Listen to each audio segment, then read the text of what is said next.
brought to you by Silver Pumps. Top quality और consistent performance के लिए सिर्फ silver pumps नाम याद रखना।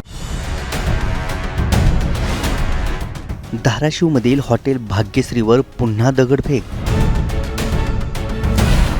हॉटेल मालकाचा जीवाला धोका असल्याचा दावा। धाराशिवमधील हॉटेल भाग्यश्रीवर 15 दिवसात दुसऱ्यांदा हल्ला झालाय। दगडफेक करत हॉटेलचा बोर्ड आणि फ्लेक्सची तोडफोड करण्यात आली। यात जवळपास 20,000चं नुकसान झाले। दोघा संशयितांना पकडून हॉटेल मालक नागेश मडके यांनी गंभीर आरोप केलेत। आपलं हॉटेल भाग्यश्री आज आपण शनिवार बंद होतो म्हणलेला आहे, कारण की आपण ते इमानाची घटना झाल्यामुळे आज बंद ठेवतो मी त्यासाठी। तर ही 2 आरोपी सापडले आपल्याला आज।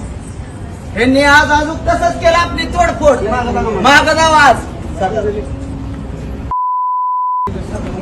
आज आपली तोडफोड रिटर्न केलेली। आज रिटर्न तोडफोड माझी मी कष्टातून उभा करतोय आणि ही रोजची असं तरच चालू आहे। ज्या दिवशी हॉटेल बंद मुद्दावर येतात, माझं हॉटेल बंद करून मला इथून पळवायची कोशिश चालू आहे आणि वरनं बायकोला शिवाय द्यायला लागल्यात आमच्याही, आणि वरनं जमदाटी खालाच करीन, तुला मारून टाकेन।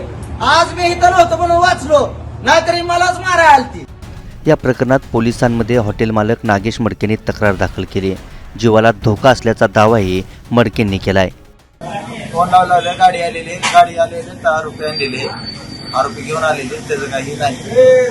साथ दिलेली पोलिसांनी आपल्याला, पण असं का व्हायला लागलं म्हणून कठोर कारवाई करून त्यांना चांगली शिक्षा द्यावी हीच मागणी, आणि परिषदेनं आमच्यावर लक्ष ठेवून राहावं। आज आमच्या जीवाला धोका निर्माण झाल्यानेच आहे। 15 दिवसांआधी लातूरमधील तरुणांनी तोडफोड केली होती। आता दगडफेक केलेले दोघे तुळजापूर तालुक्यातील असल्याची चर्चा आहे। पण हॉटेल भाग्यश्रीवर वारंवार हल्ला का केला जातोय याबाबत चर्चा होते। धाराशिवहून गणेश जाधवसह ब्युरो रिपोर्ट, मुंबई तक।